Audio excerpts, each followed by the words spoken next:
लगातार पिछले 11 दिनों से टेट पास पारा शिक्षक जो हैं वो आमरण अनशन पर राजभवन के समक्ष बैठे हुए हैं।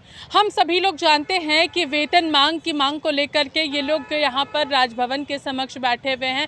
साथ ही साथ इनका नारा यही है कि मुख्यमंत्री हेमंत सोरेन ने जो वादा हम लोगों से चुनाव के दौरान किया था वो वादा पूरा करे। तो उसको लेकर के आज हम लोग बातचीत करेंगे सत्तारूढ़ दल के लोगों से, आखिर उनका क्या कुछ कहना है। सत्तारूढ़ दल के जो प्रवक्ता है हम लोग उनसे आज बातचीत करेंगे और साथ ही साथ विपक्ष इस मुद्दे को लेकर के क्या कुछ कहती है उनसे भी हम लोग बातचीत करेंगे। सीधा सुनिए कि हम लोगों के साथ उनकी जब बातचीत हुई तो क्या कुछ कहना है उनका। देखिए, पारा शिक्षकों की हम बात करें तो आज हमारे बीच जगन्नाथ महतो जी नहीं रहे। जो लड़ाई उन्होंने लड़ी और पूरी तरह से हमारी पार्टी एक मत थी और हम लोगों ने चुनाव घोषणा पत्र में भी पारा शिक्षकों को लेकर कई घोषणाएं की थी। और पारा शिक्षकों को कितना कुछ इस सरकार ने दिया है आप उसका आकलन कर लें। पारा शिक्षकों को आज तक मिला क्या था? कुछ नहीं, लाठी डंडे के सिवा कुछ नहीं मिला था। पूर्ववर्ती सरकार ने जो दमनकारी नीतियां अपनाई थी उसका हम विरोध करते थे और जब हम सत्ता में आए बेशक उन लोगों का सहयोग मिला था जिससे प्रचंड जनादेश हमको मिला, हम उनके शुक्रगुजार हैं। लेकिन सत्ता में आने के बाद सरकार ने जो कुछ किया उनके लिए वो भी शुक्रगुजार हैं। मुझे बहुत से व्यक्तिगत रूप से बात होती है, सभी का ये मानना है कि हेमंत सरकार ने जो कुछ दिया और आगे भी कुछ मिलेगा तो इसी सरकार में मिलेगा। अभी जो वो लोग कि निश्चित तौर पर सरकार के संज्ञान में आते ही सरकार गंभीरतापूर्वक उस पर विचार कर रही होगी। जो भी संभव, जो पॉसिबल स्टेप्स हैं, मेजर्स हैं, वो सरकार उठाएगी, इतना मैं आपको भरोसा दिलाता हूँ। जो वेतनमान की बात है, स्वाभाविक तौर पे सरकार उस पर गंभीर है और हमें यह लगता है कि तमाम पहलुओं पर सरकार बात कर रही है। सबसे दुखदायी बात यह है कि सरकार को केंद्र के द्वारा सहयोग प्राप्त नहीं हो रहा है। जब हम सहयोग मांग रहे हैं तो वो ईडी और सीबीआई का भय दिखा रहे हैं। तो राज्य की सरकार अपने रिसोर्सेज से तमाम विकास का काम जो है कर रहा है।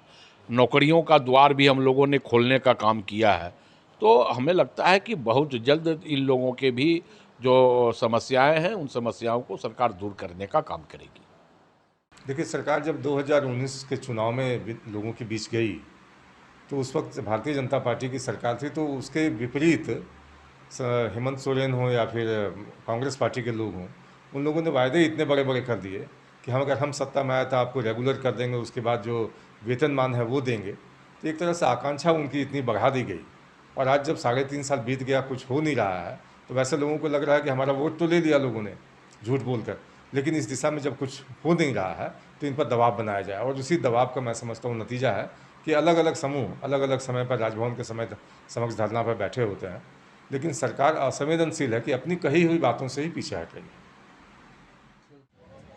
तो हम लोगों ने एक तरफ आपको सत्तारूढ़ दल में बैठे लोगों की बातों को सुनाया, जो कि जेएमएम के प्रवक्ता मनोज पांडे हो या फिर कांग्रेस के प्रवक्ता असम महासचिव राकेश सिन्हा हो। तो हम लोगों ने आपको सत्तारूढ़ की बातें सुनाई कि आखिर उनकी ओर से टेट पास पारा शिक्षकों को लेकर के क्या कुछ कहना है।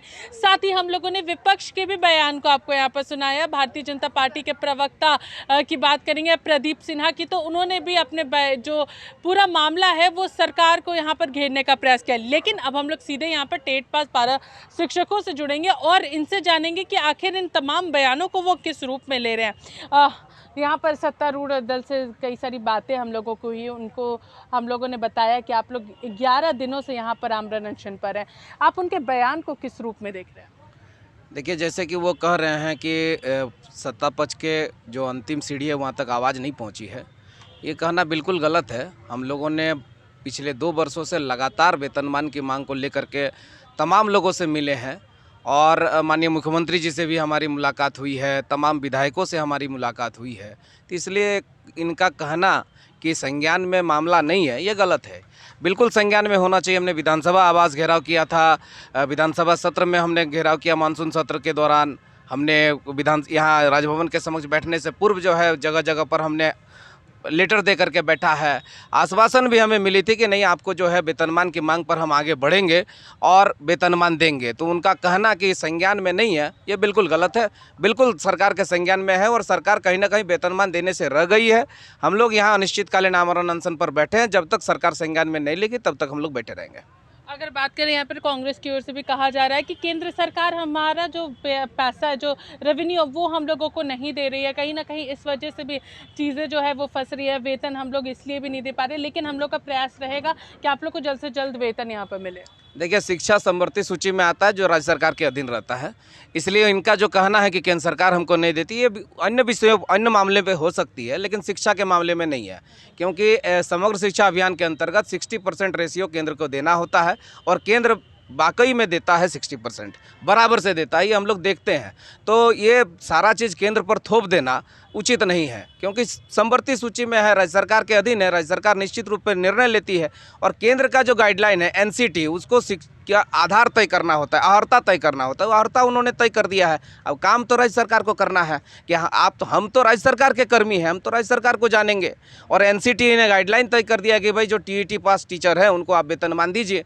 तो राज्य सरकार को केंद्र पर थोपना गलत बात है। अन्य विषयों पर हम इसे नहीं कह सकते, लेकिन शिक्षा के मामले में केंद्र द्वारा सारा पैसा दिया जाता है, ये हम लोगों को भी मालूम है कि हम लोगों ने भी केंद्रीय शिक्षा मंत्री से मिला था। उन्होंने सारा स्पष्ट कहा था कि सारा विषय जो है राज्य सरकार पर है। राज्य सरकार 20 वर्षों से कार्यरत पारा शिक्षकों को, टेट पास पारा शिक्षकों जो अर्हताधारी है, उनको समायोजित कर सकती है, कहीं कोई दिक्कत नहीं है।